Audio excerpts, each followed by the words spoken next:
mengenai waris ini Pak. Jadi ceritanya inisialnya itu Ramsi.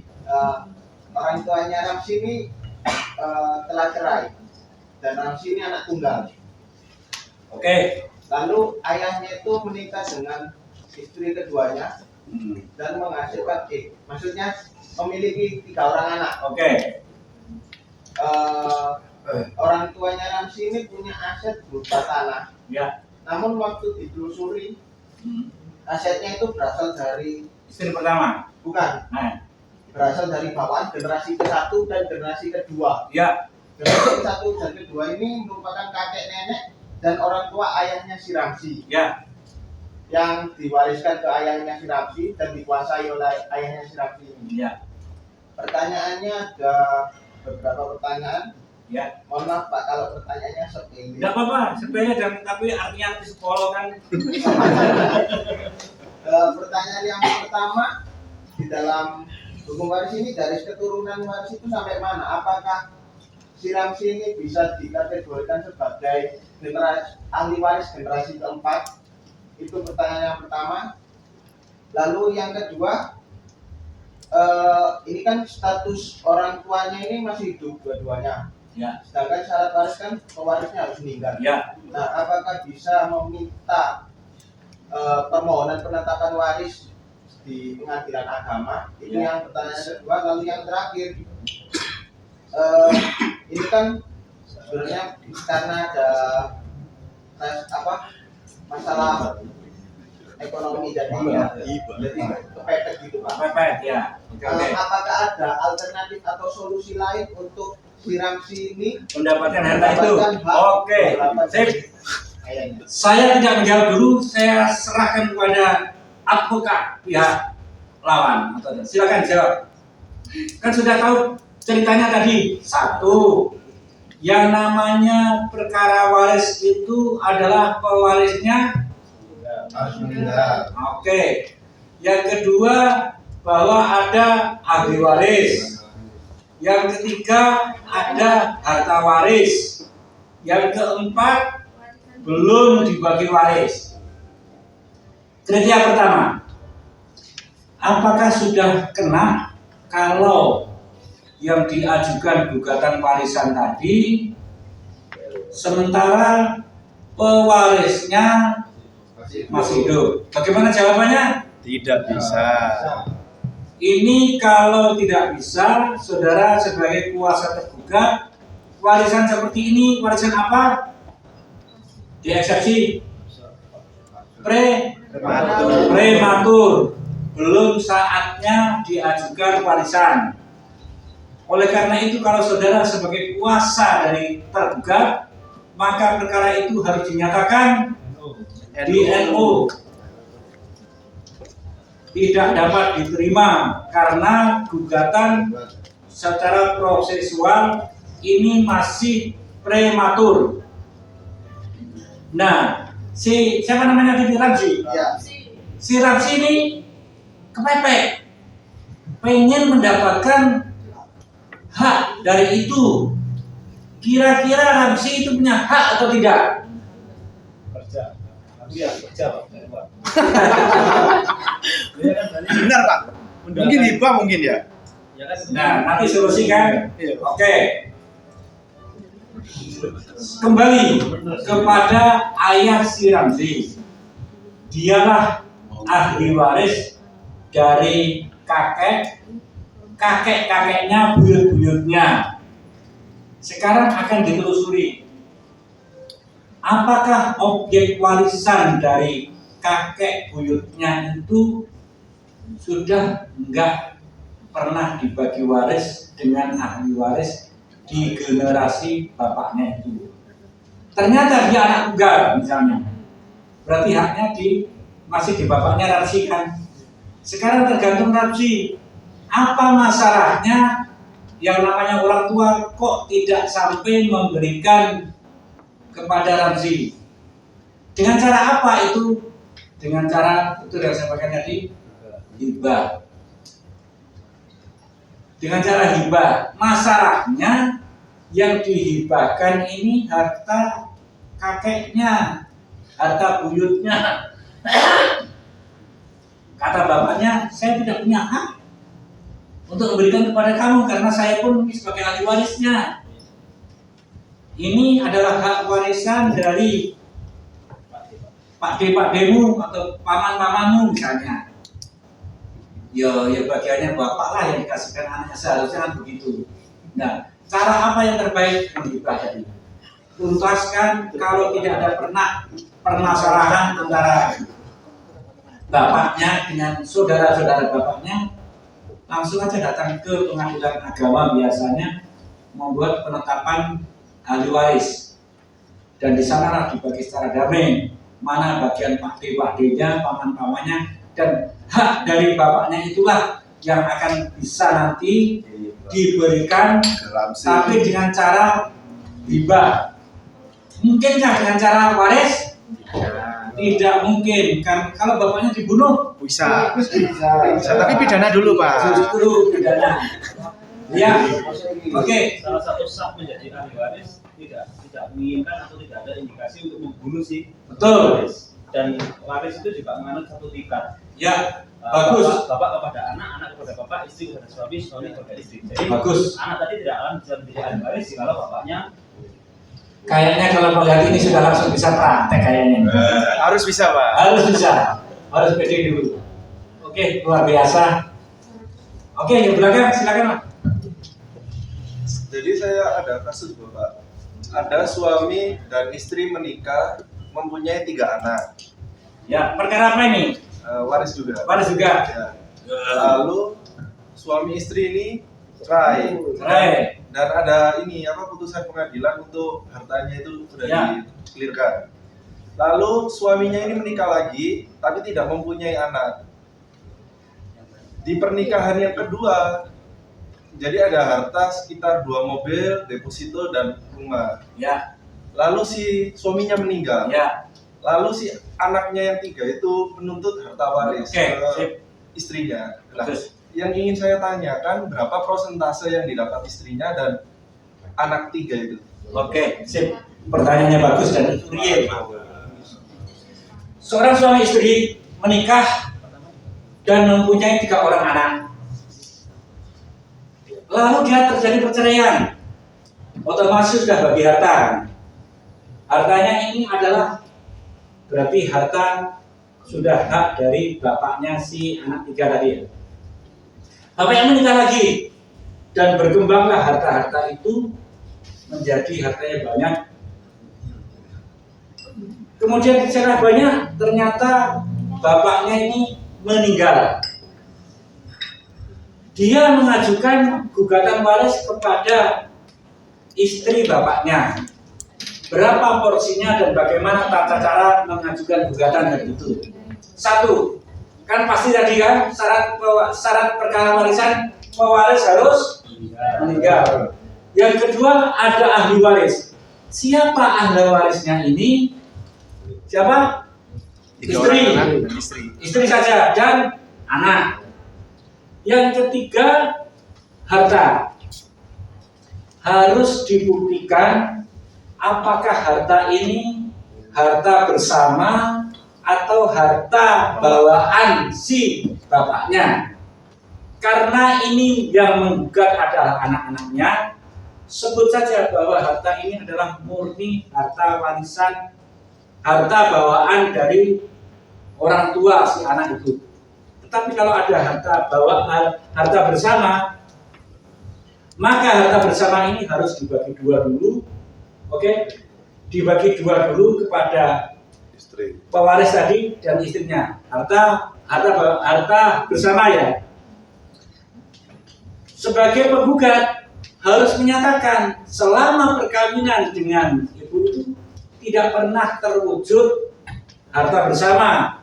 Harus dibuat begitu. Tetapi kalau sebagai kuasa dari tergugat harus menyatakan ada harta bersama.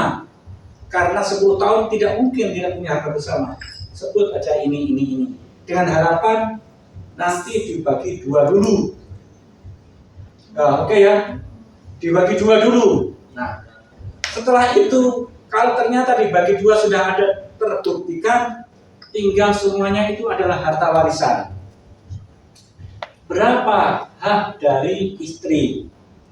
Bisa dilihat nanti di kompilasi hukum Islam bisa. Jika pewaris mempunyai anak, maka istri mendapat 1/8. Nah, yang namanya anak itu apakah anak dengan istri ini, istri yang kedua ini, atau anak istri yang pertama? Pokoknya yang menjadi acuan adalah anak dari pewaris, bukan anak dari istri ya. Jadi kalau pewaris itu mempunyai anak, maka istri adalah haknya 1/8. Kalau tidak ada anak, maka istri mendapat 1/4 setelah dikurangi dari harta bersama tadi. Sebagai kuasa penggugat harus menyatakan bahwa antara pewaris dengan tergugat dalam hal ini istri tidak pernah ada harta bersama. Sepanjang itu maka semuanya warisan. Jadi 1/8 untuk istri, 7/8 untuk anak-anak. Dengan perbandingan kalau dari hukum Islam, yang laki-laki mendapat 2 kali bagian dari yang perempuan. Tahu ya, misalnya anaknya itu. Sudah, itu aja. Oke. Lagi silakan. Pokoknya sampai setuntas-tuntasnya. Kalau nggak paham. Parameternya harta bersama dan harta bawaan itu apa? Yang namanya harta bersama adalah harta ketika terjadi perkawinan. Jadi saat perkawinan itu sampai tuntas. Dulu saya pernah diundang oleh UNER dan juga diundang di Narotama tentang advokat seluruh notaris wilayah timur Indonesia, dan juga kedua se-Jawa Timur dulu pernah 2 kali saya diundang tentang perkawinan, tentang perjanjian perkawinan pasca perkawinan. Misal saya contohkan itu Inul, ketika nikah dia tidak punya apa-apa, itu tidak membuat perjanjian perkawinan. Ternyata belakang Adam main-main dengan perempuan lain dan punya anak misalnya. Saat itu membuat perjanjian perkawinan bahwa harta yang diperoleh secara pribadi oleh Inul menjadi harta pribadi. Ada catatannya sendiri. Sejak kapan dihitung harta bersama? Adalah saat perkawinan awal sampai saat ini. Yang saat ini dan seterusnya karena sudah ada perjanjian perkawinan menjadi harta pribadi, dan harta pribadi inilah warisan.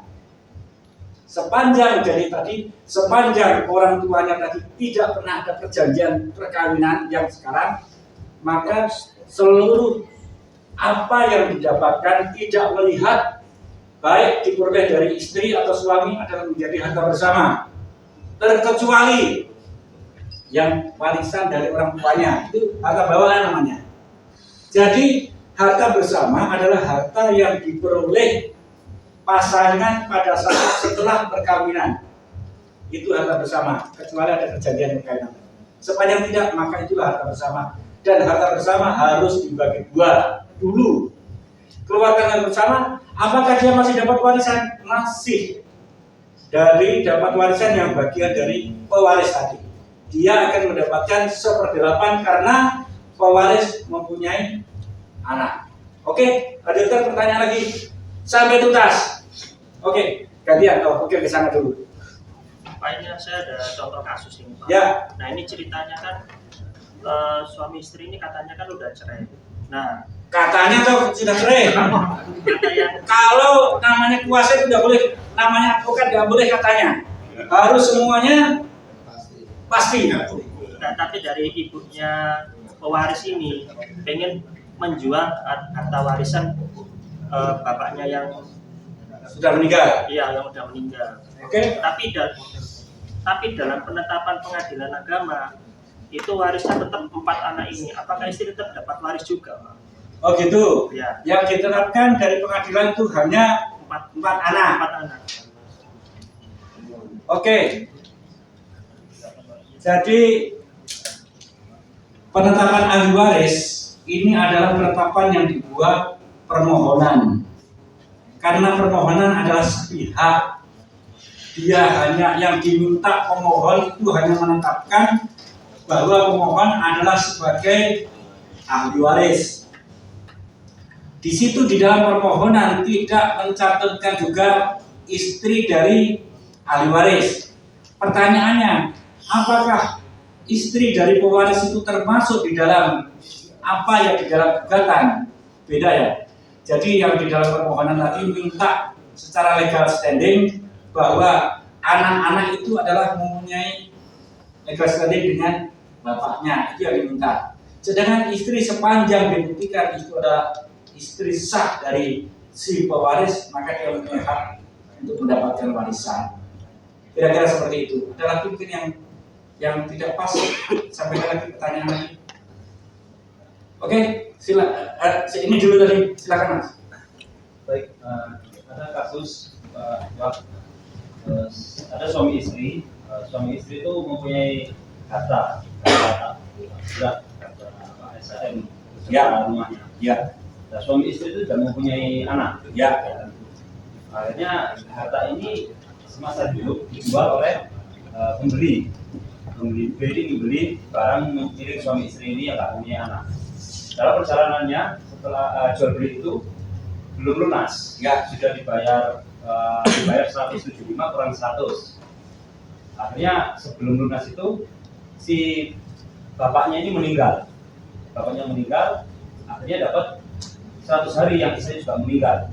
Karena nggak mempunyai anak kan larinya ke orang tua, karena orangnya sudah meninggal akhirnya kan penyamping ke saudara-saudaranya. Akhirnya saudara-saudaranya itu menuntutlah kepada pembeli, menganggap bahwa pembeli itu tidak ada. Akhirnya karena pembelian ini dilaksanakan di hadapan notaris, ya, notaris tidak dapat meneruskan karena alasan belum lunas. Ya, tapi kayak wajib pembeli, wajib penjual berikut biaya AJB dan barang nama sudah dibayarkan. Nah, tetap di dalam di AJB-nya itu sudah tanda tangan di hadapan notaris. ya, Nah, terus akhirnya si ahli waris melaporkan pembeli ini. ya, Karena saya lihat bahwa tidak ada predikat baik pembeli, tidak ada unsur pidana lah. Akhirnya di situ ada notaris. Nah, notaris ini di pihak kita dia membela kepentingan saya. Apakah notaris ini kita masukkan kepada turut tergugat?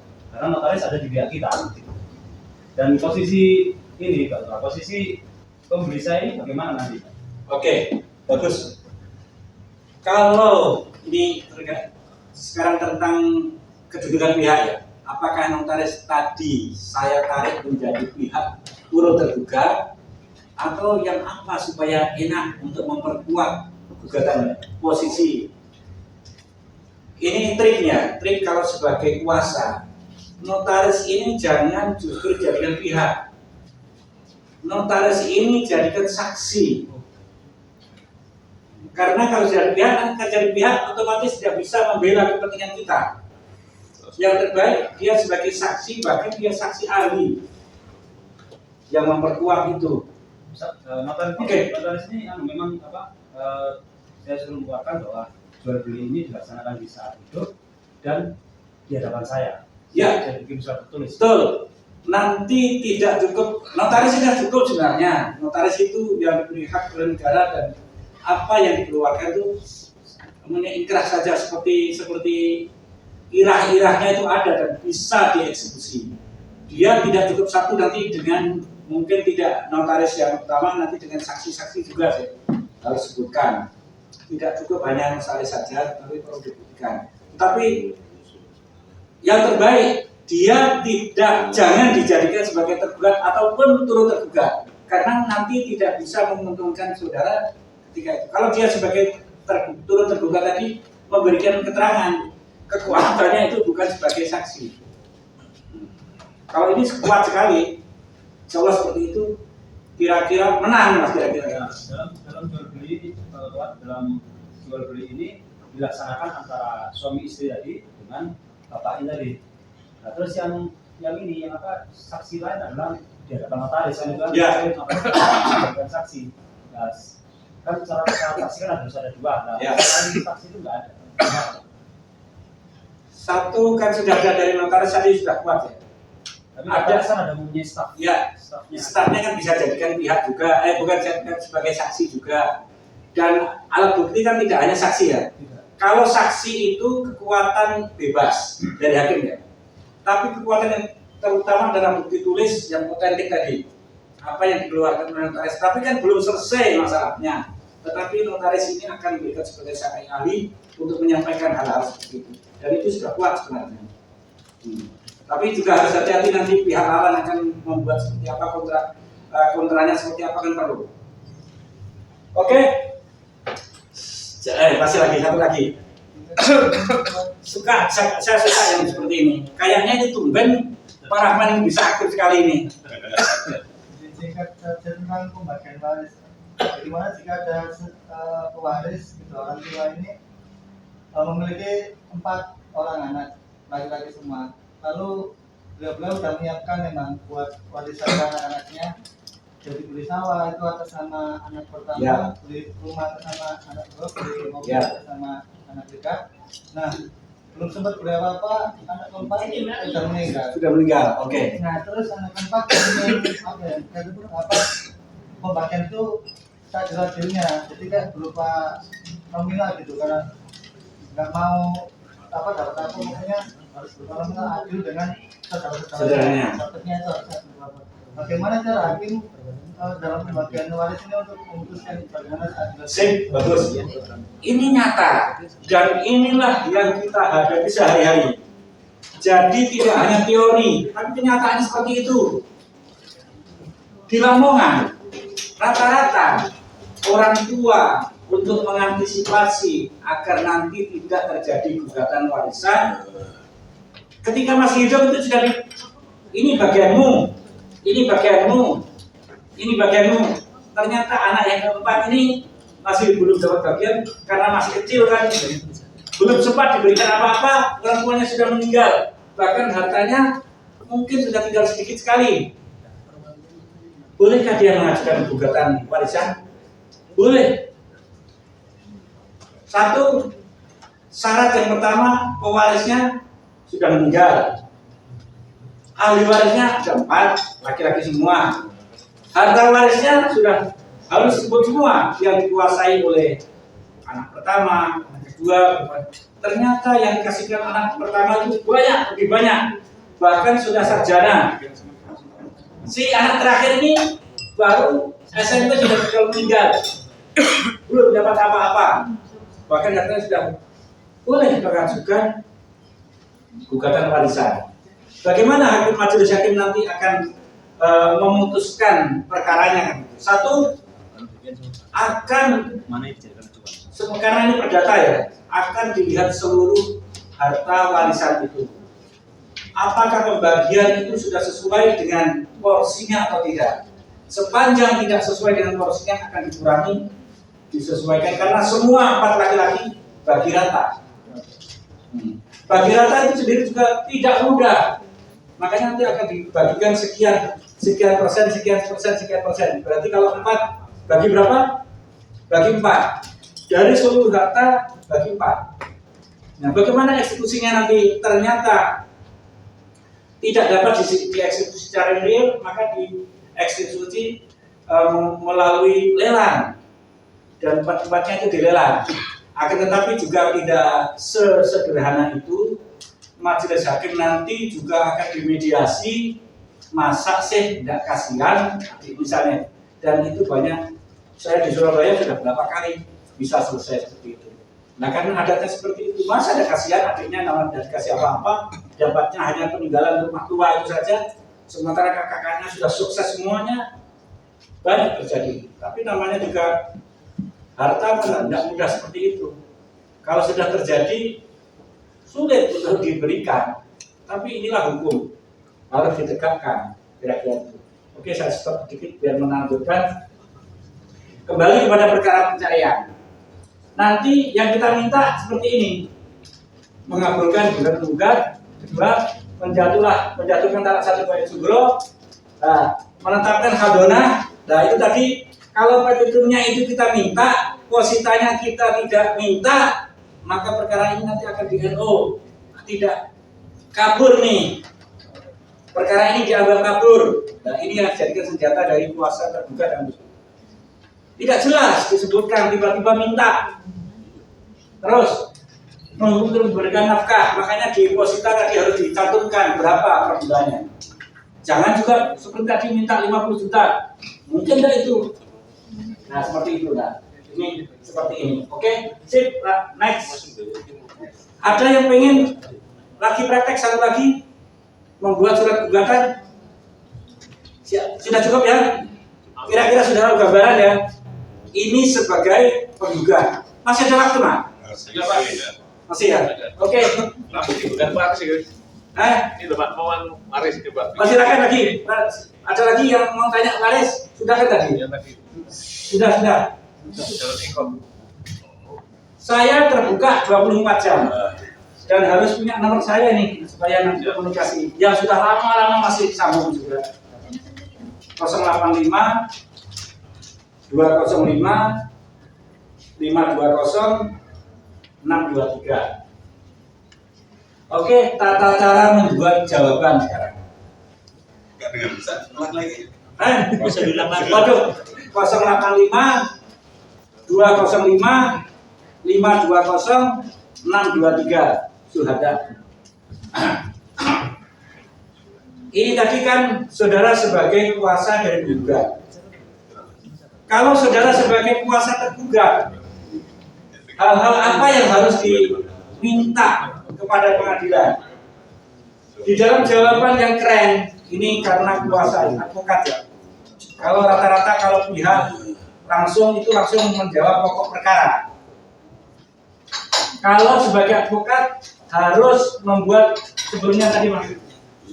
Oh, sebelumnya. Oke, sebelum lagi. Oke lagi. Sebelumnya kayaknya ini buktian sebelumnya. Jadi buat eksepsi, harus membuat eksepsi. Sebelumnya kayaknya eksepsinya itu, kalau eksepsi itu ada dua gambarannya, yang secara umum tentang kewenangan, yang kedua prosesual. Prosesual itu bagi juga banyak itu. Jadi kalau tentang kewenangan relatif dan kewenangan absolut. Kalau kewenangan absolut itu misal di pengadilan agama dia kok mengajukan perkara jual beli, katakanlah itu, dia harus mengajukan ini bukan kewenangan pengadilan agama karena ini adalah masalah jual beli kewenangan pengadilan negeri misalnya. Ini kewenangan pengadilan tata usaha negara misalnya, buat gitu kewenangan dari sisi kewenangan. Tetapi majelis hakim untuk kewenangan absolut ini, baik ada eksepsi atau tidak, hakim secara ex officio itu akan memberikan keadilan di sini, akan menjatuhkan putusan di sini. Kalau eksepsinya itu diterima, makanya putusan yang semula itu putusan salah menjadi putusan akhir. Kalau eksepsinya ditolak menjadi putusan salah, tetap dilanjutkan untuk eksepsi kewenangan. Sekarang untuk eksepsi relatif, dia seharusnya mengajukan perkara tadi kalau cerai talak harus di tempat penggugat, di tempat istri. Orang Madura tadi pengen mengajukan cerai kepada istrinya yang di Sidoarjo. Di mana mengajukan? Domisili istri harus di Sidoarjo. Ternyata diajukan pengen enaknya aja diajukan ke Sampang misal. Maka sebagai kuasa tergugat harus menyatakan eksepsi relatif ini tidak mempunyai kekuatan hukum karena diajukan di pengadilan agama Sampang. Seharusnya dia diajukan ke pengadilan agama Sidoarjo. persis yang ditangani dalam kasus Andre Taulani. Dia mengajukan perkara, diajukan ke Pengadilan Agama Jakarta Selatan. Padahal tempat tinggal istri adalah di Depok misalnya. Nah, kuasa advokat dari tergugat dia mengajukan eksepsi relatif. Yang harusnya diajukan adalah di Pengadilan Agama Jakarta Selatan, bukan diajukan di Pengadilan Agama Depok. Nah, seperti itu harus dibuat. Permasalahkan, oke. Bukankah ketika melakukan pernikahan pasti KTP baik istri ataupun suami kan pasti pindah, Pak? Misalnya ini tadi Sampang, Ya, nikahnya di Sampang kan otomatis KTP berpindah kan? Oke. Jadi satu lah suami istri ini. Oke. Nah, ketika ngomong domisili tadi, misalkan memang aslinya si perempuan atau penggugat ini Mojokerto, apakah boleh meskipun domisilinya saja? Dan itu Ya. kan boleh nggak, Pak? Kalau misalnya itu diajukan bukan untuk protes deliktinya, Pak? oke. Kalau yang mengajukan sih boleh saja. Tetapi sebagai kuasa tergugat harus mempermasalahkan. Ini yang punya kewenangan nikahnya dulu ya. Nikahnya misalnya di Sidoarjo, bukan tanggal nikahnya. Tetapi saat ini pihak istri adalah berada di mana itu? Mojokerto misalnya. Lah, otomatis sesuai KTP. KTP-nya udah Sidoarjo semua, Pak. Lah, makanya sepanjang itu dibuktikan, nanti makanya Majelis Hakim nanti akan membuat di menanggapi eksepsi relatif itu nanti adu. KTP-nya mana sih? KTP-nya Sidoarjo misalnya, bukan di Mojokerto. Nah, maka eksepsi yang dibuat oleh pihak ini bisa tidak terbukti. Karena saat ini yang punya kewenangan adalah Pengadilan Agama Sidoarjo dan itu sudah tepat diajukan Pengadilan Agama Sidoarjo karena KTP-nya adalah Sidoarjo. Walaupun saat ini pihak penggugat ke Mojokerto misalnya. Nah, berdasarkan KTP inilah sepanjang itu bisa dibuktikan maka eksepsi itu akan dikabulkan. Karena gugatan perkara perceraian itu adalah harus di tempat penggugat. Kira-kira seperti itu. Dan sepanjang tidak lihat nikahnya atau tidak lihat saat ini, tetapi kalau istri tadi, si istri ini sebagai pihak lawan tadi harus mengajukan, harus pihak penggugat tidak mengajukan karena disiksa, misalnya KDRT, dia mengajukan berdasarkan domisili, bisa berdasarkan domisili, nanti Majelis Hakim akan menilai bukan dari sisi KTP-nya tapi dari domisilinya. Karena di saat disiksa oleh suaminya, dia pulang ke orang tuanya misalnya, dan dalam tenggang waktu ini 6 bulan atau 1 tahun, tidak harus di tempat tinggalnya. Bisa. Tapi panitera juga berhak untuk menolak ya, karena domisili. Iya. Hakim berhak menolak. Artinya domisili itu juga tetap boleh ditolak. Oh ini Bisa, domisilinya bisa. Surabaya, kok kamu ngajuinnya di Mojokerto atau di Sidoarjo? Ya. Kok ini kamu ngajuinnya Surabaya Mojokerto berdasarkan domisili tadi surat keterangan Ya, bisa. dari desa tadi, Pak. Jadi intinya nanti Majelis Hakim akan melindungi hak-hak perempuan. Dia meninggalkan rumah itu karena ada KDRT atas alasan nanti dari kuasa bukan dari kuasa istri tentu akan membela seperti itu. Mengapa dia mengajukan eksepsi? Seharusnya diajukan di Pengadilan Agama Sidoarjo, tetapi saat ini dia diajukannya ke PA Mojokerto misalnya atas dasar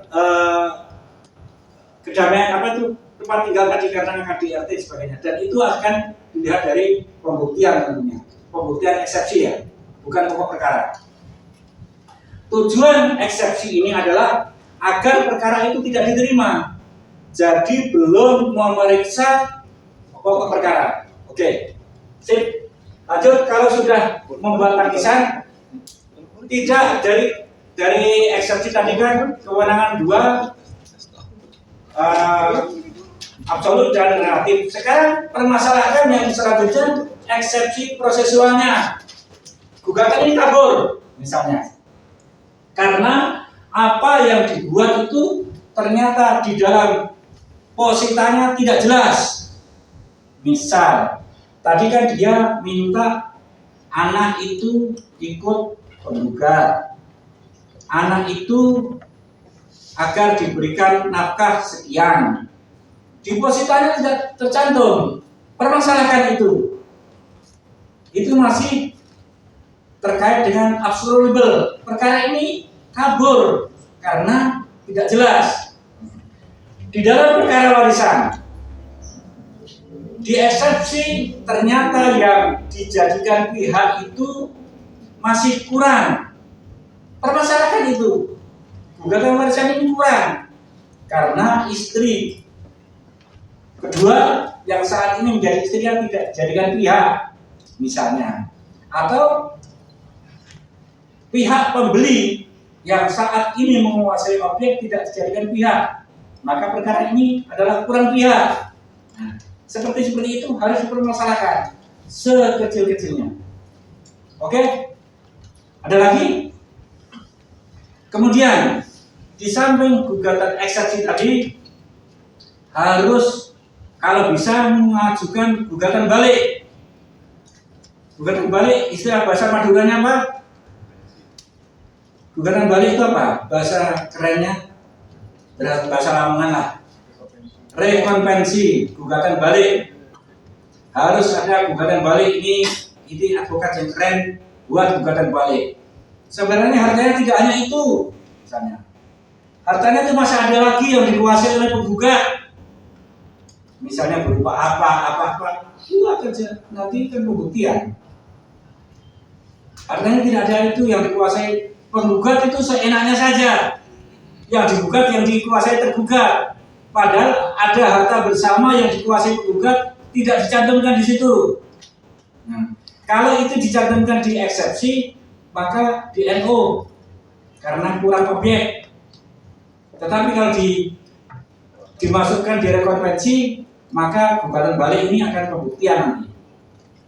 Oke, setelah itu jawaban materialnya.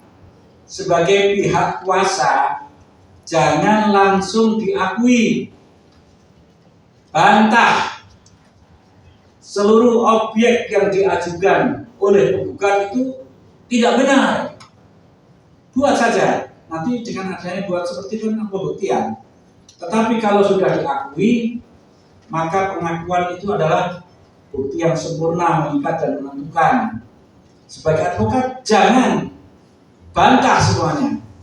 Dari dalil nomor 1 sampai nomor 7, semuanya tidak benar.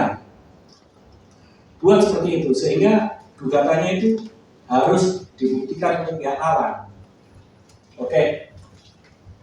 Setelah itu dari jawab-jawab, nanti beban pembuktian. Kepada siapa sih beban pembuktian dibuktikan? Ini biasanya majelis hakim. Tetapi sebagai kuasa, baik kuasa penggugat atau tergugat, disiapkan dulu alat buktinya.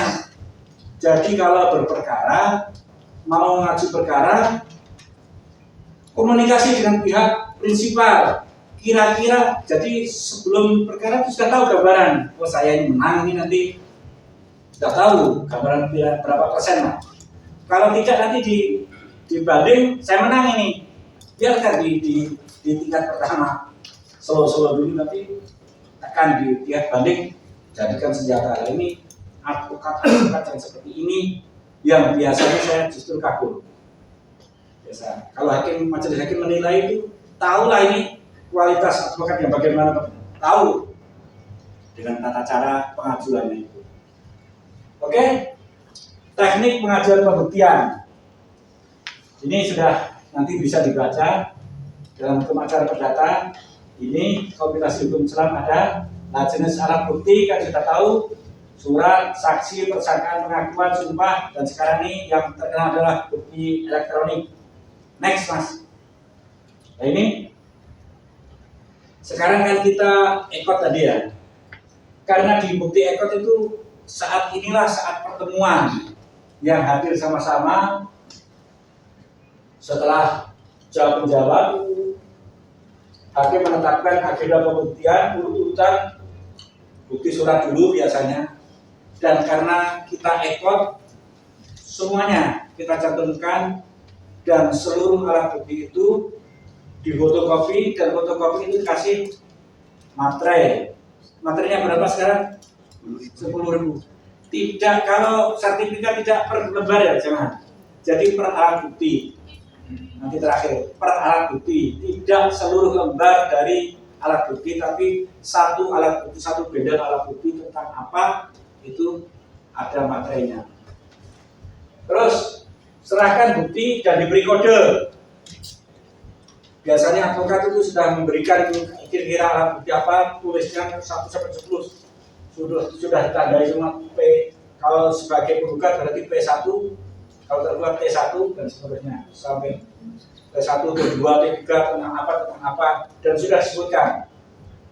Makanya saya kalau dari awal sudah itu sudah tahu gambaran sekian persen menang nanti. Sudah tahu, dan kalau saudara sudah terbiasa bisa. Terus tunjukkan asli biasanya diminta di depan, tunjukkan aslinya, dan ini baru nanti yang diambil di fotokopi yang ada apa itu materainya tadi, dan ditunjukkan asliannya dengan hakim satu tentang apa. Kemudian majelis hakim tentang keaslian dicatat dalam berita acara otomatis itu. Biasanya tanyakan dulu kalau saudara dari kuasa pihak lawan, kalau gimana perintah ini saya tidak menerima alat bukti yang tentang bukti nomor sekian. Alasannya apa? Bukan situ dan seterusnya. Terus mengajukan saksi. Siapa sih saksi? Saksi adalah orang yang melihat sendiri atau mendengar sendiri, mengalami sendiri. Itu yang diajukan. Rata-rata yang diajukan oleh teman-teman advokat asal saksi saja, padahal belum tentu tahu permasalahannya. Oke, saksi akan disumpah sesuai agamanya dan sebagainya. Advokat bertanya lewat majelis, tidak langsung ya nanti. Nah, terus bukti lain pengakuan. Nah tadi semua apa yang menjadi jawaban dari saudara, kalau saudara mengakui maka tidak perlu bukti lain, karena pengakuan adalah mengikat, bukti sempurna menentukan di situ. Makanya lebih baik jawab itu dibaca aja semuanya sebagai advokat. Nah, kemudian nanti, pengakuan dicatat dalam sidang, otomatis ini tadi akan menguatkan siapa sih pengakuan itu. Yang mengaku adalah pihak lawan yang mengaku itulah. Kalau yang diaku pihak sendiri kan bukan pengakuan namanya. Terus bukti elektronik harus kita keaslian dan relevansinya. Nah, otomatis. Oke, next. Nah, terus cara membantah alat bukti. Nah, jadi kalau saudara sebagai kuasa pihak lawan harus bantah tentang keasliannya, relevansinya, legalitasnya. Bantah dulu, bantah saja. Saksi juga begitu. Saksi ini adalah orang yang terlarang menjadi saksi karena dia masih hubungan saudara atau apa. Pokoknya bantah saja dulu. Nah, nanti terserah hakim bagaimana hakim menentukan. Kontradiksi, misalnya bukti ini nanti saksi yang diajukan ini, saudara harus mengajukan saksi yang melawan dan dia. Bagaimana caranya terserah, namanya kuasa tadi. Nah, kalau bukti elektronik, autentikasinya potensi rekayasa digital dan itu sudah sesuai, terus pengakuan dan seterusnya. Oke, next. Ya, ini kesimpulan. Kalau kesimpulan itu semuanya bisa diajukan dari rata-rata. Kalau kuasa itu datangnya belakang, dia akan tidak tahu judulnya. Kalau saudara jadi kuasa tergugat biasanya dari awal tidak, tapi tengah-tengah itu kadang-kadang baru diminta. Nah, dari awal itu saudara bisa melihat karena perkara-perkara ikut bisa melihat semuanya. Bisa melihat sendiri dari email yang dicantumkan saudara dari awal sampai akhir. Dari sinilah akan buat kesimpulan sesuai yang apa ajukan. Oke, silakan sekarang banyak. bebas saja, tidak harus ini, tidak harus sesuai dengan ini, silakan aja, silakan lewat waktunya. Oke. Tadi orang bilang putusannya sekarang melalui ekor. Ya. Biasanya tahu saya putusan dibuka secara hukum di pengadilan. Ya. Sekarang putusan secara ekor apakah sah putusan? Oke. Dasarnya apa? Ya, sesuai dengan Permen Nomor 1 2019, nanti bisa dibuka sendiri. Jadi tata cara persidangan secara ekor. Jadi putusan itu akan diupload oleh majelis hakim. Justru dengan putusan tidak diupload itu menjadikan putusan nanti batal demi hukum. Kalau sampai ingkrah ternyata belum juga diupload, sehingga pihak kuasa baik dari tergugat tidak bisa mengunduh dari itu. Jadi ini kan sifatnya terbuka untuk umum. Hanya yang dapat mengunduh itu advokat-advokat yang terdaftar di situlah yang bisa mengunduh. Jadi tidak batal demi hukum. Memang aturannya seperti itu. Sekarang ini beda dengan dulu kan harus hadir, harus mendengarkan, baru mengajukan keberatan sebagai sekarang lebih canggih lagi, tidak perlu itu. Tidak. Sekarang justru itulah perkembangan sekarang, makanya pengadilan modern seperti itu. Jadi kalau sama-sama hadir, kalau pihak lawan tidak setuju dilaksanakan secara litigasi tadi ya, itu yang secara itu litigasi itu. Tetapi kalau pengacara, advokat wajib dilaksanakan secara ekor. Jadi tidak perlu lagi mendengarkan, boleh-boleh juga sih datang mendengarkan. Tapi ketidakhadiran pihak karena dia sudah berperkara secara ekor itu dianggap hadir. Makanya keaktifan dari rekan-rekan advokat ini menjadi penting sekarang ini. Kalau tidak buka dianggap sudah tahu dari email, dan saudara mengajukan upaya hukum cukup dari situ juga. Tidak perlu lagi datang lagi ke pengadilan. Tetapi dalam praktek masih juga menanyakan tata cara untuk mengajukan wajar, datang saja ke pengadilan untuk melengkapi itu. Jadi sistem sekarang itu peradilan modern sudah tidak mengharuskan untuk datang ke pengadilan, cukup dengan berperkara secara ekor. Bahkan untuk advokat wajib ekor.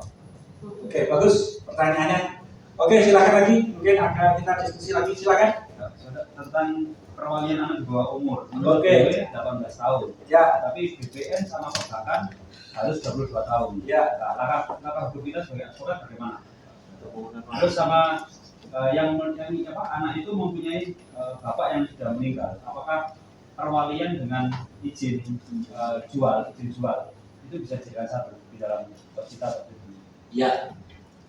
Memang secara ukuran dewasa ya.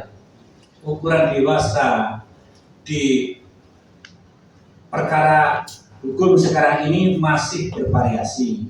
Saya contohkan, di dalam perkawinan yang disebut dewasa adalah sekarang orang yang usianya 19 tahun. Di hukum perdata umum 21 tahun baru dihukumi itu. Kalau di perkara anak tadi, kapan si anak dapat memilih? 12 tahun. Terus yang mana yang pas ini? Sesuai dengan kebutuhan dalam sisi mana kita mengajukan dalam perkara perdata tersebut. Anak ini disebut dalam dispensasi nikah. Kalau anak ini kurang dari 19 tahun, dia harus mengajukan perkawinannya dispensasi nikah tadi. Karena dia belum usianya 19 tahun. Ini undang-undang perkawinan yang baru. Jadi Undang-Undang Nomor 174 itu telah direvisi dengan ajaran undang-undang perkawinan yang baru sehingga perkawinan itu bukan, kalau dulu kan 16 tahun bagi perempuan, 19 tahun bagi yang calon laki-laki, sekarang minimal 19 tahun. Inilah yang menjadi PR dari hakim-hakim pengadilan agama. Sementara di Madura itu kan anak rata-rata masih usianya ya 10 tahun sampai 15 tahun. 15 tahun kalau belum nikah itu dianggap terlambat kan gitu.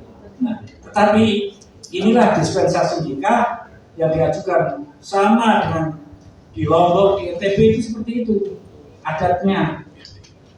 Tetapi hakim harus menyatakan dispensasi nikah. Di situ kalau advokat saudara yang ingin menjadi itu harus ada tanggung jawab dari orang tuanya biasanya.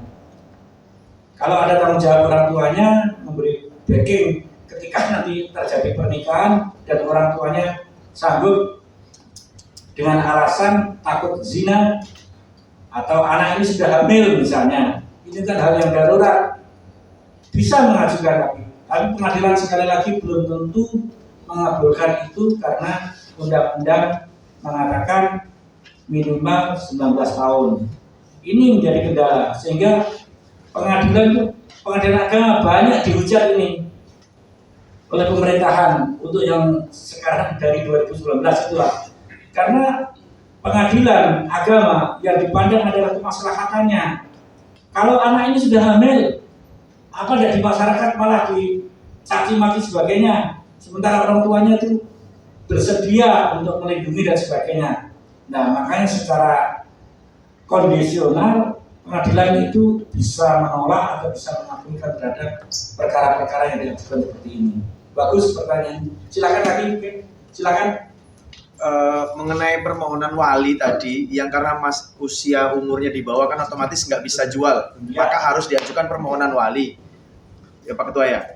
Nah, pertanyaannya, apakah wali itu memang harus orang tua yang masih hidup?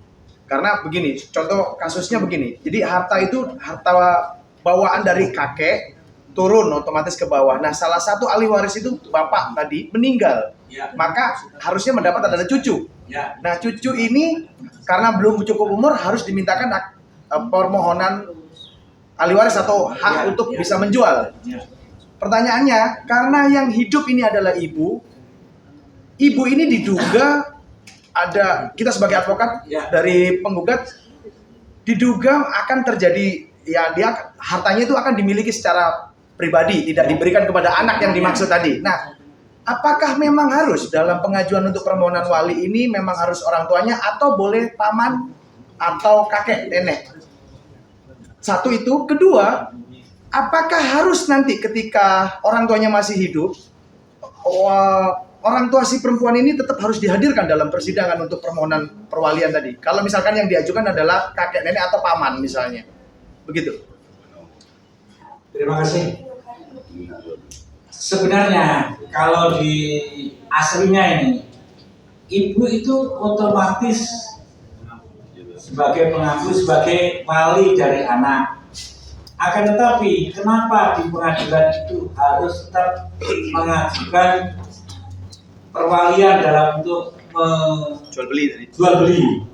Jadi begini, kasus-kasus sampai disampaikan itu benar, dikhawatirkan kalau yang menjual objek ini menantu sebetulnya menantu kan istri dari anak tadi, sementara hak waris itu seharusnya jatuh kepada cucu. Inilah pengadilan akan melihat dari situ, tidak seluruhnya yang diajukan oleh ibu tadi untuk menjadi ahli waris dalam rangka menjual objek, rata-rata di sana kadang-kadang ditolak. Kenapa? Karena indikasi dari ibu itu akan memiliki secara pribadinya yang seharusnya diberikan kepada anaknya atau yang warisnya dari cucunya. Nah, biasanya pengadilan akan menggali di situ kepentingan untuk apa? Kan haknya itu yang punya itu bukan istri, yang punya hak adalah anak atau cucu, kata anak itu. Nah, pengadilan apakah bisa yang menjadikan wali tadi pamannya atau orang lain. Jadi siapa sih yang menjadi wali adalah orang yang sedang memelihara itu masalahnya. Kalau pamannya jadi walinya, tadi makanya banyak perkara perwalian itu ada intervensi dari pihak lain. Biasanya dari keluarga si cucu tadi, jadi pamannya, bisa jadi kakeknya, bisa jadi saudara dari bapaknya tadi, itu keberatan. Nah dari situlah hakim nanti akan mempertimbangkan layakkah istri dari ahli waris itu menjadi kuasa atau menjadi pengampu, menjadi wali dari anaknya itu. Tergantung kan masalah apa, kasus per kasus. Kalau tujuannya adalah untuk penguasaan harta, rata-rata ditolak. Dan yang seperti ini harus dari pihak keluarga si kakek tadi atau saudara si ahli waris tadi yang sudah meninggal, itu keberatan, harus mengajukan keberatan. Kasus-kasus di Surabaya banyak sekali seperti ini. Tapi sekali lagi karena ini sifatnya adalah permohonan yang sepihak. Nah, nanti bisa dibatalkan ketika ada perlawanan dari pihak keluarga yang lain. Nah, kasus-kasus seperti ini banyak sekali. Nah, ini akan merugikan hak anak, sehingga anak itu ketika anak itu sudah dewasa tidak punya apa-apa. Banyak oleh pengadilan akan dibatasi. Dia bisa menjadi wali dari anak, tetapi dalam rangka menjual tidak diperbolehkan oleh pengadilan, kecuali dia sudah usia dewasa seperti itu. Kira-kira seperti itu. Tapi sekali lagi kasus per kasus seperti ini. Dari kuasa inilah yang bisa menentukan. Mungkin ada lagi. Ya, baik, menarik sekali Bapak Ibu sekalian semua di paparan materi kali ini karena tadi mengupas tuntas persoalan waris, persoalan bukan melalui sistem ekot dan sebagainya. Dan tadi ada hal yang mendasar, tentu sebelum melakukan bukan waris ada subjek waris dulu ya Pak Saudara ya. Tadi yang Saudara Ramsi tadi sudah jelas ya Mas ya tentang itu ya. Apa langkah yang harus dilakukan? Penetapan waris dulu atau bukan waris atau seperti apa? Ini penjelasan. Sudah clear ya? Oh iya. Oke, Pak Afu sudah ya semuanya? Masih ada satu nih. Oke, silakan sebelum ditutup. Mantap kali. Administrasi katanya apa anak di bawah di luar nikah. Oh, di luar nikah. Bagaimana cara ngurus suratnya keterangan waris atau surat-surat yang lain. Jadi permohonan itu sepanjang tidak dibantah ya. Lanjut saja, ajukan saja. Untuk urusan apa internal untuk apa anak-anak yang itu untuk mendapatkan surat penetapan waris itu kan agamanya Kristen itu ada di sana. Oh gitu. Baik, karena agamanya Kristen diajukan di pengadilan negeri. Tinggalnya di mana? Kalau Surabaya di Surabaya penetapan ahli waris ya. Di Surabaya misalnya ajukan ke sini. Dan Saya potong ya. ya, Kalau saya pengadilan Surabaya sudah melakukan proses penetapan waris sejak tahun 2002. iya saya. Ayo bagaimana masalah kalau penetapan waris produknya? Karena hanya pengadilan agama yang masih ada kewenangan untuk mengajukan penetapan waris ini. Kalau dibuat ketundukan saja bisa juga. Ya, penunjukan diri. Sepanjang tidak permasalahkan tadi ya. Tapi tadi pengadilan agama secara ex officio tentang kompetensi absolut bisa saja dia menyatakan tidak menerima. Tapi kan coba dulu sepanjang tidak ada keberatan dari pihak lawan, tapi ini kan sifatnya adalah permohonan internal, bisa-bisa saja.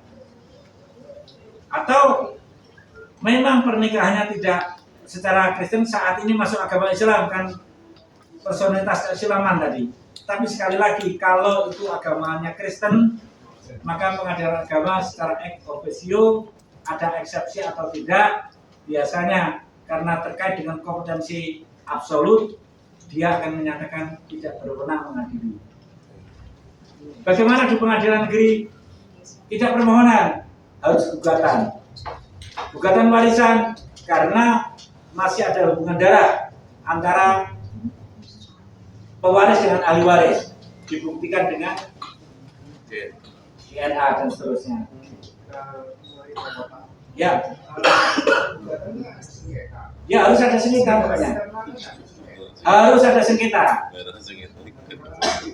Kalau tidak ada, kan gini, anak dari istri pertama oke enggak? Enggak. Lah itu kan sengketa. Bukan, ini urus internal anak kedua. Urus keterangan waris. Dia punya harta enggak dengan yang dijual tadi? Punya harta. Oke, dari kakeknya ya. Tidak terkait tidak dengan anak dari istri pertama. Sepanjang tidak terkait, boleh. Dan itu tidak perlu ke pengadilan. Di notaris saja. Ya. Kalau notarisnya apa karena ini apa anak di luar nikah, terus bapaknya nggak ada semua. Itu katanya notaris, mama saya ya keturunan Cina semua. Itu katanya buatnya di Lurah nggak mau ini kan apa orang Cina atau agama lain, harusnya bikinnya di TN aja. Bagaimana? Saya itu tahun 2000 waktu di sini ya, sering diundang di catatan di Spenduk untuk diskusi itu perkawinan dengan warga negara asing, termasuk Cina-Cina yang banyak, perempuan-perempuan datang banyak, itu kumpulan saya berapa kali diundang untuk diskusi itu. Kan akhirnya cari solusinya, bukan mencari tidak terjadi sengketa. Kalau tidak terjadi sengketa, ngapain sulit-sulit gitu? Kan tidak perlu. Tapi ini perlu legalitas. Legalitas untuk pencatatan dari objek yang dikuasai. Di sanalah terjadi permasalahan waktu itu, warga negara asing tidak berhak untuk mempunyai harta yang tidak bergerak, kan gitu. Itu undang-undangnya seperti itu. Tapi kalau warga negara Cina yang sudah menjadi warga negara Indonesia, negara Indonesia itu masih orang asing. Dia keturunan pun, sepanjang keturunan itu masih menjadi WNI tidak masalah. Kalau keturunan sepanjang itu diakui dan itu. Nah, sekarang untuk objek-objek yang tidak bergerak memang akan menyulitkan untuk disertifikat misalnya. Karena anak itu tadi kan anak yang lahir dari perkawinan yang tidak tertata agamanya, tidak tertata agamanya. Kalau sah, tidak menurut dua lah, ya kira-kira seperti itu. Cari solusinya, kira-kira. Ya, kalau kasus per kasus rumit juga ya, tapi perlu dicari solusinya lah. Hanya advokat yang lincah yang bisa. Insya Allah bisa. Oke. Baik, terima kasih Bapak Ibu sekalian. Demikian paparan yang sangat menarik sekali. Jadi teman-teman calon advokat ini begitu kritis, begitu banyak bervariasi terkait persoalan-persoalan ini. Jadi tentu sekali lagi mohon aplaus kepada Bapak Dr. Soda. Semoga nanti menjadi seorang advokat yang profesional, tentu punya amanah dan berakhlakul karimah. Sekali lagi kita akhiri sebelum putus ini, mohon Pak Dr. Zaini untuk memberikan mungkin ada tambahan-tambahan.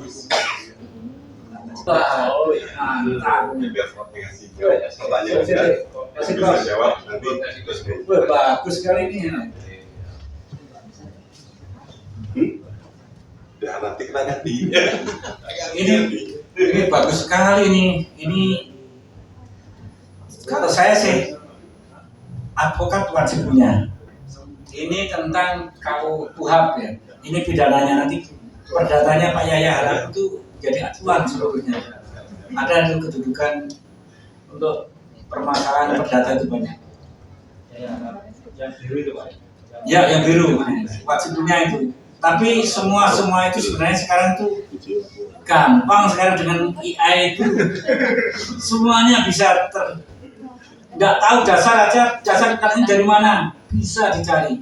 Makanya saya tidak melakukan, dan dalam waktu saya batasi lah 5 tahun 10 tahun insya Allah akan jaya dan sukses kaya raya, insya Allah. Amin. Kasih pertanyaan aja.